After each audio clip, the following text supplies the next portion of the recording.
part of the team. I feel grateful to be alive and living in Los Angeles. And I'm guaranteeing everybody here, next year we're going to win it again. In dire straits, you'll see Irvin Johnson or myself do one thing, and that is put the fist in the air. We're a young team that's maturing and growing, and sometimes we're a little bit spontaneous with our actions, but I'm proud of what we've done, but we need a leader. Kareem Abdul-Jabbar.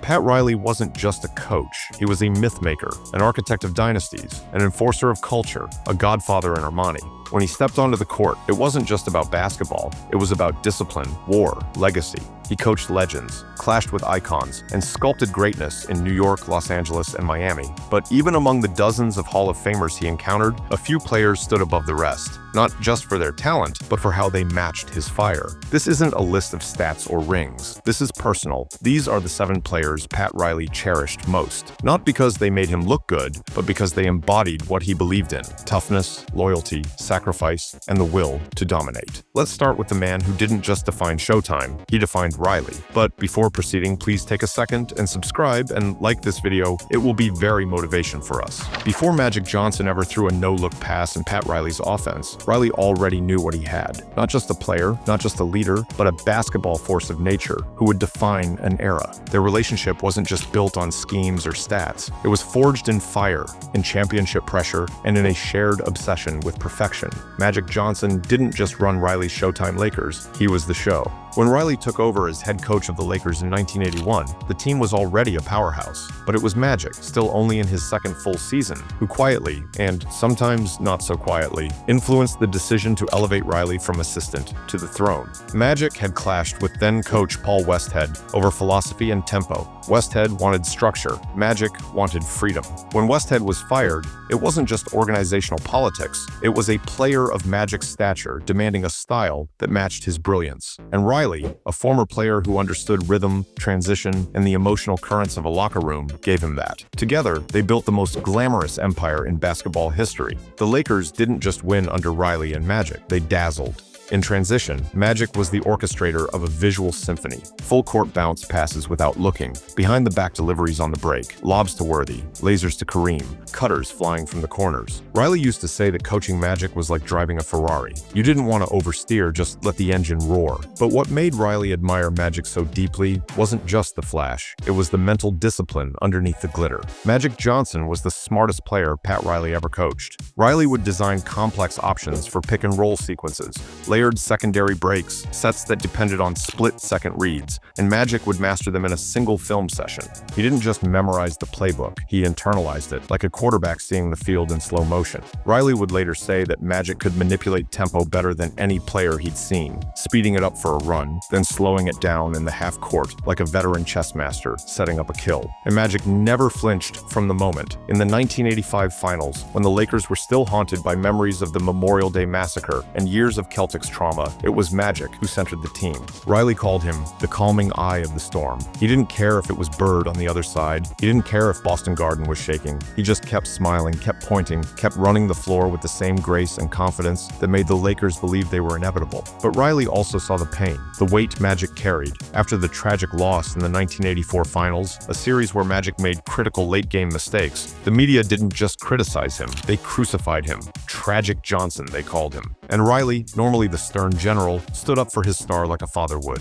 He knew Magic had given everything. He watched how hard Magic took the loss, how he drowned in film, how he refused to let the moment define him. A year later, Magic had his redemption, and Riley's admiration was forever sealed. That's what made Magic different in Riley's eyes, his ability to lead not just with charisma, but with emotional truth. Riley believed that a team could only be great if its leader carried both the joy and the burden, and Magic did. In practices, he pushed. In games, he uplifted. In the locker room, he broke tension with laughter. On the court, he communicated like a symphony conductor. Riley would later say, "Magic was the only player I ever coached who could control a game without scoring." And he wasn't afraid to challenge Riley either. The relationship wasn't all smiles and high fives. There were moments, heated huddles, glare-filled timeouts, even disagreements about strategy. But that's why it worked. Riley respected Magic's mind. He gave him leash because he knew Magic wasn't playing for stats or self. He was playing for something bigger, for the legacy of of LA, for the brotherhood of the locker room, for the beauty of the game itself. When Magic announced his HIV diagnosis in 1991 and abruptly retired, Riley was with the Knicks by then,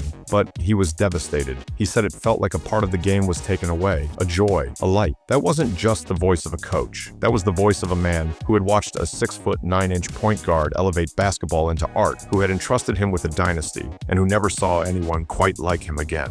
Years later, when asked to name the player he admired the most, Riley didn't hesitate. Magic Johnson. He didn't just win 5 championships with Magic. He lived through them. He learned from them. He sharpened his own legacy through Magic's brilliance. In Riley's world, where toughness, intelligence, and sacrifice defined greatness, Magic Johnson wasn't just the best point guard ever. He was the heart of the empire, and that's why he'll always be the first name on Riley's list.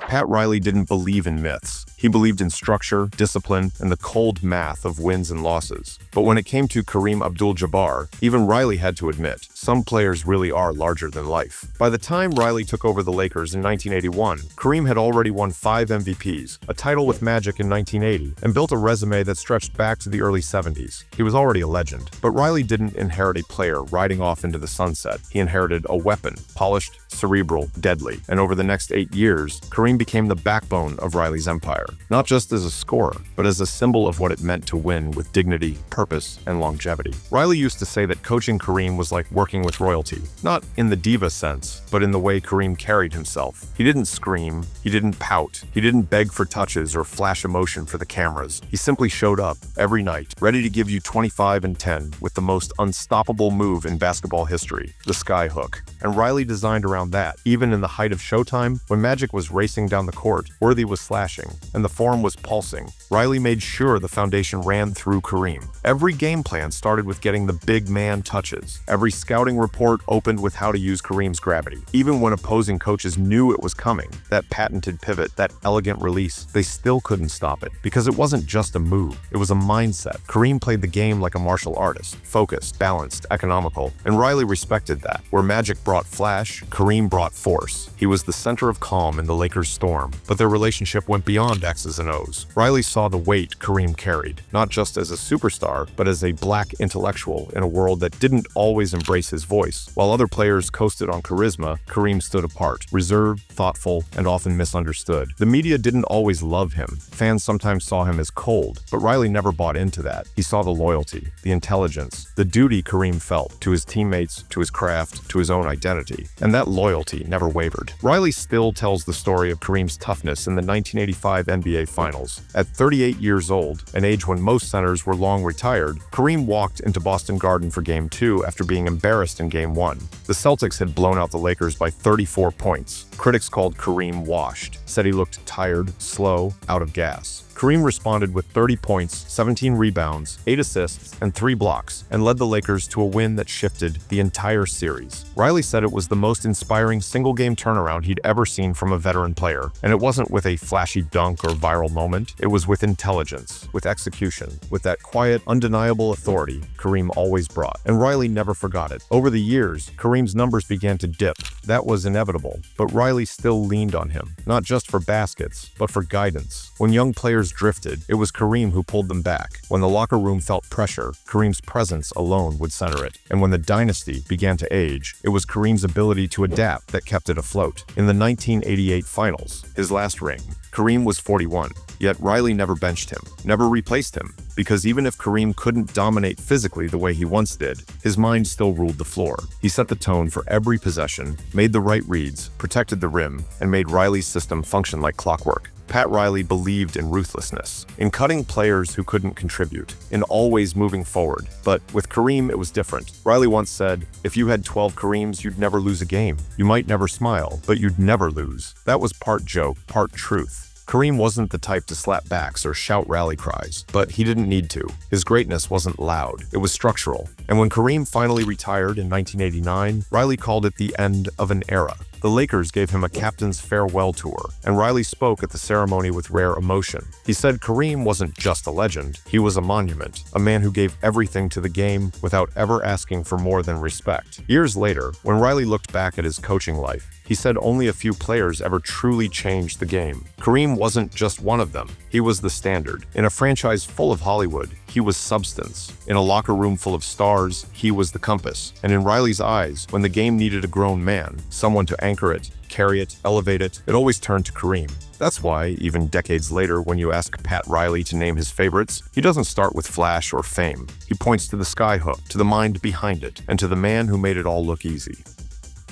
James Worthy wasn't the loudest player in the room. He didn't need to be, because when the lights hit and the stakes climbed, Worthy spoke in the only language Pat Riley truly valued: performance. They called him Big Game James for a reason, but Riley knew him as something more specific: the ultimate closer, the kind of player who waited patiently for his moment, then devoured it when it mattered most. When Riley took the reins in 1981, the Lakers were a team rich with talent, but searching for structure. Magic was the engine, Kareem the anchor, but Worthy was the blade, and Riley knew how to sharpen it. Worthy had been drafted number 1 overall in 1982, a product of Dean Smith's North Carolina system, a national champion alongside Michael Jordan. But in LA, under Riley's watch, he matured into a silent assassin, a 6-foot 9-inch forward with guard speed, soft hands, and the kind of footwork you could set a metronome to. Riley didn't just coach Worthy, he unleashed him, and he did it by understanding who Worthy was at his core. Unlike some of his flashier teammates, Worthy didn't crave the spotlight. He didn't bark at refs or pound his chest, but give him a baseline,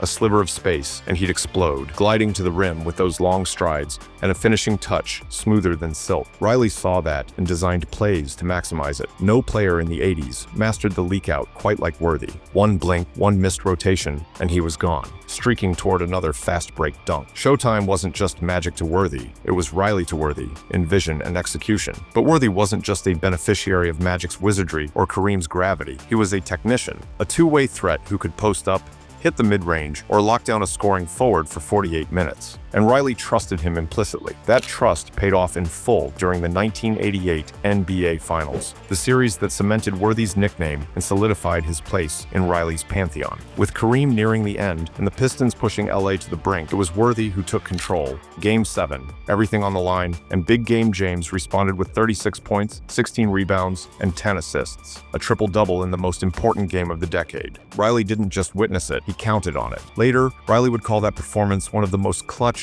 composed efforts he'd ever coached. It wasn't loud, it wasn't chaotic, it was surgical. But what made Worthy so special to Riley wasn't just the finals MVPs or big scoring nights, it was how he fit into the system. Riley ran the Lakers like a tight ship, with structure, discipline, and brutal accountability. And Worthy, more than most, thrived in that system. He didn't complain when the offense flowed elsewhere. He didn't pout when the headlines went to Magic or Kareem. He just played hard, smart, every night. Riley used to say that Worthy had perfect posture for pressure. He never looked rattled, never seemed rushed. Whether he had 6 points or 26, you got the same James Worthy. Calm, focused, lethal. That steadiness became a pillar in Riley's championship runs. And off the court, Riley respected Worthy just as deeply. In an era full of egos and distractions, Worthy kept his circle tight and his priorities clear. Teammates respected his quiet professionalism. Riley saw him as a cultural anchor, someone younger players could watch and understand what winning looked like when the cameras were off. Even after the Lakers dynasty began to fade, and as Riley moved on to new coaching chapters, he carried Worthy's example with him. When Riley coached the Knicks and later the Heat, he often referenced Worthy, not just as a player, but as a blueprint for effort, for timing, for stepping up when everything was on the line.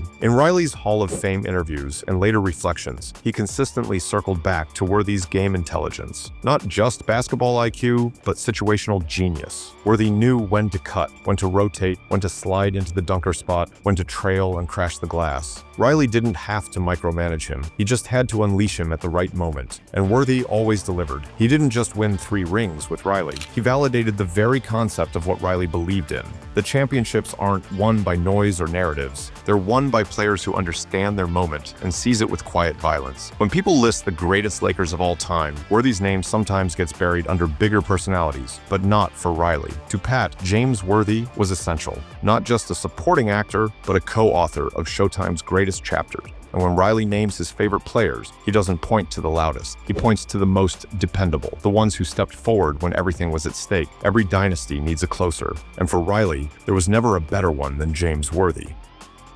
Pat Riley didn't draft Patrick Ewing. He didn't raise him in the Lakers' gold and purple, but once he walked into Madison Square Garden and took the helm of the New York Knicks in 1991, one thing became clear almost immediately. If Riley was going to build a new kind of dynasty, one forged in blood, sweat, and grit instead of flash and finesse, Patrick Ewing was going to be the cornerstone. And not just because he was the best player on the roster, because he was the only one who could survive what Riley was about to build. By the time Riley arrived in New York, Ewing was already a star, a perennial all-star, a franchise player, a 7-footer with a mid-range jumper as clean as his defensive timing. But under Riley, he evolved, not just as a player, but as a symbol. Riley didn't soften Ewing. He weaponized him. He redesigned the entire Knicks identity around him. Gone was the high-tempo Showtime flair. In its place, defense, half-court offense, and punishing physicality. Every practice was a war zone. Every possession in a game was trench warfare. And at the center of it all, absorbing the punishment, demanding the ball, and holding his teammates accountable, was Ewing.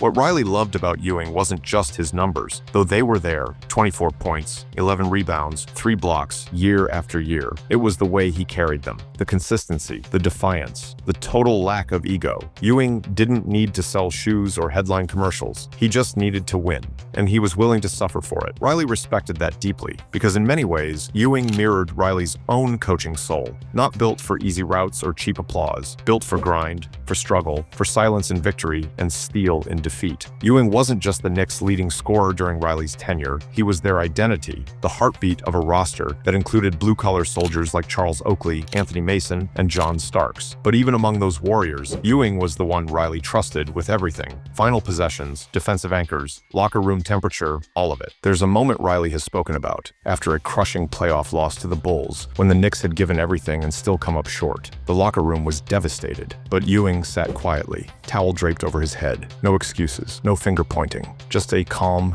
burning determination in his eyes. That, Riley would later say, is leadership. Not what you say, but what you endure. The 1994 playoff run was Ewing's defining arc under Riley. No Jordan in the picture, the East wide open, and the Knicks, battered, defensive, methodical, grinding their way through 7-game wars against the Nets, Bulls, and Pacers, finally reaching the NBA Finals. Ewing was spectacular, averaging over 20 and 10, dominating the paint, battling through double teams, foul trouble, and exhaustion. Riley rode him like a warhorse, but they came up just short, a Game 7 loss to Hakeem Olajuwon's Rockets, one of the most agonizing defeats of Riley's coaching life. And yet, he never blamed Ewing. He praised him, because for Riley, Ewing did exactly what a leader is supposed to do: carry the weight, take the heat, and walk back into battle the next season.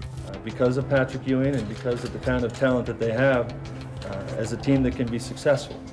And I think if the environment is created in which they have an opportunity to do that, then this team isn't very far away from getting to the top.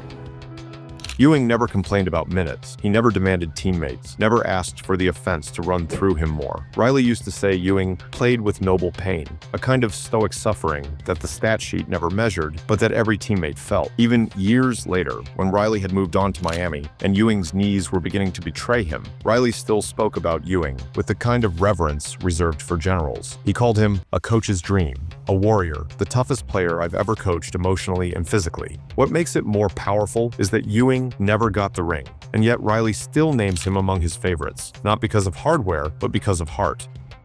Pat Riley didn't just respect Alonzo Mourning, he believed in him, even when the doctors didn't, even when the league moved on, even when Mourning's own body tried to shut him down. He believed. Because Alonzo Mourning wasn't just a basketball player, he was a symbol of pain, perseverance, sacrifice, and fury, all balled into one relentless, chiseled body. And when Riley talks about the players who defined his coaching legacy, Zoe is one of the first names that comes out of his mouth, not just because of what he did on the court, but because of everything he endured off of it. Their paths crossed when Riley took over the Miami Heat in the mid-90s. The team was adrift, no identity, no culture, no foundation, and Riley made a decision that would define the franchise for the next 2 decades. He traded for Alonzo Mourning. What he got was more than a shot-blocking big man. He got a standard. Mourning gave Riley something he didn't have since Ewing in New York, a center who embraced the pain, who didn't want shortcuts, thrived in the mud. Zoe was the kind of player who took everything personal, every missed box out, every foul call, every basket scored hard on him. He internalized it like a scar. Riley loved that. If the Heat were going to become a real franchise, a team with soul and teeth, they needed an identity.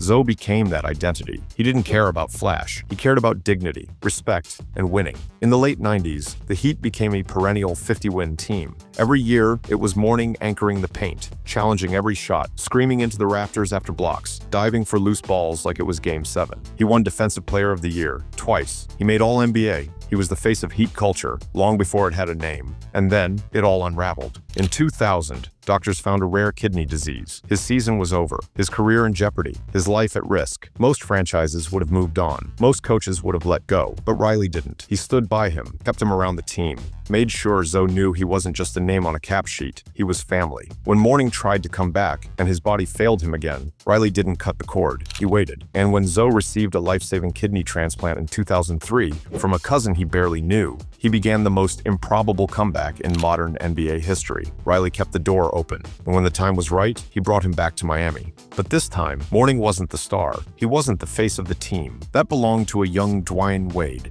and a newly arrived Shaquille O'Neal. And yet Zo never complained. He didn't want the spotlight. He wanted the ring. In 2006, Riley coached Mourning one last time, off the bench, in a backup role, in his mid-30s. And in Game 6 of the finals, when the Heat needed stops, when Shaq sat with foul trouble, it was Mourning who stepped in, who blocked Dirk Nowitzki, who owned the paint, who brought fire off the bench like he was still 25. When the clock hit 0 and Riley hoisted that 2006 trophy, the cameras caught him lingering next to Zo. "I wanted this for him," Riley said later, "more than anyone else. Because Mourning had given everything, body, pride, comfort, years of his prime, and he never once made excuses." Riley has called Mourning the most selfless warrior I ever coached. That word, warrior, comes up every time Zo's name is mentioned. And not because of muscles or veins popping out of his neck, because of what it took to just get back on that court, to suffer, to come back, to accept a lesser role, to thrive anyway. Alonzo Mourning is the embodiment of everything Riley values: grit, toughness, loyalty, and above all, pain with purpose. Ask Riley today who set the tone for Heat culture, and he'll start with Zo.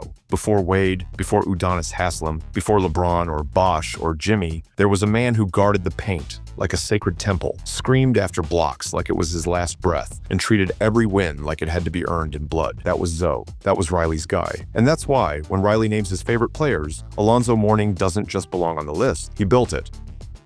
Some players earn your respect over time. Others demand it from the very first moment they touch the floor.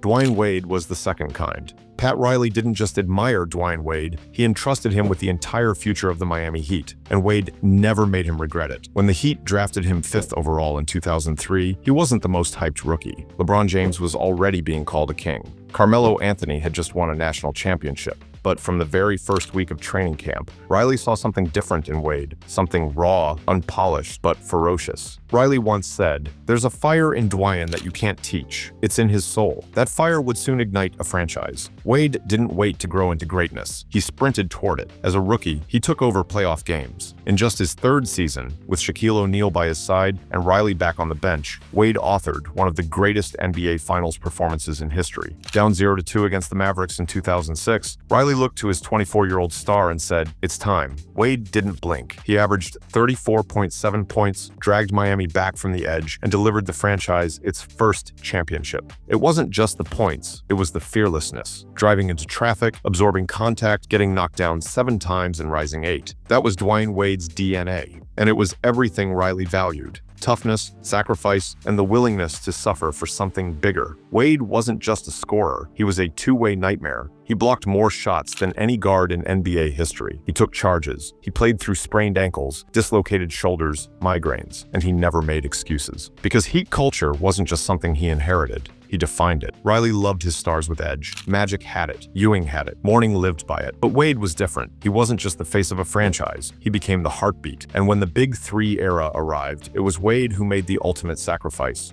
He called LeBron. He invited Bosh. And when they got there, he gave up his throne. Fewer shots, fewer headlines, less ego, more wins. He let LeBron be the number 1 because Wade only cared about one number: rings. And together, with Riley architecting the roster and Spoelstra on the sidelines, they won back-to-back titles. 4 straight finals appearances, dominance, swagger, and chemistry the league hadn't seen since the Showtime Lakers. But Riley knew the truth. None of it happens without Wade. Not the recruiting, not the buy-in, not the sacrifices behind the scenes. Wade was the glue, the grown-up in the locker room, the tone setter. Even in his later years, after the LeBron era ended, after injuries piled up, after his knees begged for mercy, Wade stayed loyal. He returned home. He mentored younger players. He hit game winners. He gave one final gift to the city that raised him, a graceful goodbye. Riley called Wade the greatest player in Miami Heat history, and he meant it. But more than that, he saw Wade as an extension of himself. The discipline, the obsession with preparation, the anger after a bad loss, the refusal to be average. Wade didn't just make Riley proud, he made Riley feel understood. Because when you've built your whole life around pain, sacrifice, and winning, you don't just look for talent, you look for a kindred spirit. And in Dwyane Wade, Pat Riley found exactly that. There were stars Pat Riley coached, and then there were stars he recruited, bet the house on, and reshaped the future of a franchise for. LeBron James was the latter. Riley didn't draft LeBron, he didn't coach him every night from the sidelines, but he was the architect, the godfather behind the curtain who envisioned an empire and dared to build it around one of the most scrutinized, hyped, and high-pressure athletes the NBA had ever seen. By the time LeBron took his talents to South Beach in 2010, he was already a phenomenon. 2 MVPs, multiple All-NBA selections, a decade's worth of magazine covers, and a growing pile of postseason heartbreak. In Cleveland, he was Atlas holding up a broken franchise. In Miami, Riley promised him something different, a brotherhood, a system, a championship culture. But make no mistake, Riley didn't roll out the red carpet without a plan. If LeBron was going to become a Heat legend, he'd have to buy into something bigger than himself. And that's what made this chapter of Riley's legacy so fascinating. He wasn't grooming a raw talent like Wade. He wasn't shaping a young big man like Mourning. With LeBron, he was handling an empire in motion. One misstep, one ego clash, one power play, and the whole thing could have imploded. But Riley, with his patent-like intensity and rings on the table, created an environment where greatness wasn't just encouraged, it was demanded. The Big Three era wasn't built on fluff. It was forged in film rooms, sweat, discipline, and a defensive system that Riley and Spoelstra orchestrated to perfection. LeBron wasn't just scoring, he was anchoring a top 3 defense, taking on the challenge of guarding the opposing team's best player, switching across 5 positions, and playing some of the smartest basketball of his career. The transformation in Miami wasn't just external, it was internal. LeBron shed the ghosts of 2011, that finals loss to Dallas that haunted him, and emerged in 2012 as something different, sharper, angrier, more surgical, and Riley saw it happen up close. He watched LeBron's infamous 45-point, 15-rebound performance in Boston, the game that saved Miami's legacy and cemented LeBron's. Riley didn't clap wildly or jump up and down. He just nodded. He'd seen that look before, in Magic, in Wade, and now in LeBron. Across 4 seasons in Miami, LeBron delivered 2 championships, 4 finals appearances, and 2 league MVPs. But Riley always measured players by more than rings. What LeBron brought to Miami was a new kind of gravity. Opposing coaches adjusted their entire game plans. Teammates played sharper just being near him. He was a system all by himself. And yet, in Miami, he submitted to the Heat system when it mattered. He cut, he screened, he rotated, he defended. That's what Riley admired. Not just the talent, but the willingness to grow within a structure. You can't win unless you're willing to be coached, Riley once said. And for 4 years, LeBron let himself be part of something greater. That, to Riley, was the ultimate respect. Off the court, the relationship was a high-stakes dance. 2 alphas, 2 visionaries. Riley, old school, trench coat intensity, a master of power dynamics. LeBron, brand conscious, politically vocal, surgically strategic with his career. It was never meant to be lifelong, but Riley didn't need forever. He needed 4 years. And in those 4 years, LeBron helped validate everything Pat Riley built post-Lakers. The Heat weren't just Wade's team. They were a dynasty, a destination, a blueprint. Even after LeBron left in 2014, Riley never trashed him.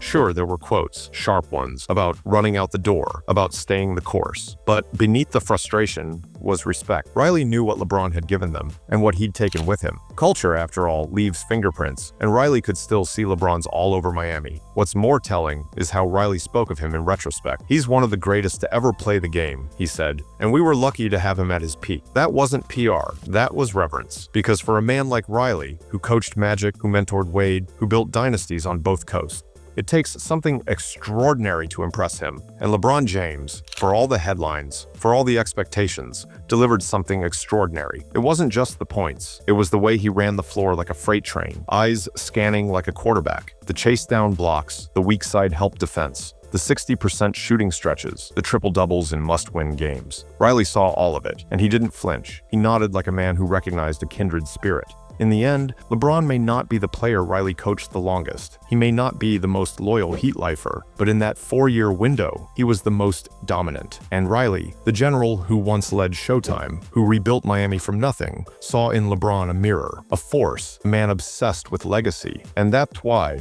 when Pat Riley names his favorite players, LeBron James isn't just on the list. He's at the heart of it, a chapter that was short but seismic, because sometimes the greatest partnerships aren't built to last forever. They're built to change everything. Some players are favorite of coaches, but many NBA players hate each other due to different on-court rivalries. One of the most prominent hated player, Charles Barkley. Name 6 players he hated the most. So if you want to know who make the list, then click on the video appear on your screen. Honestly, it's worth watching.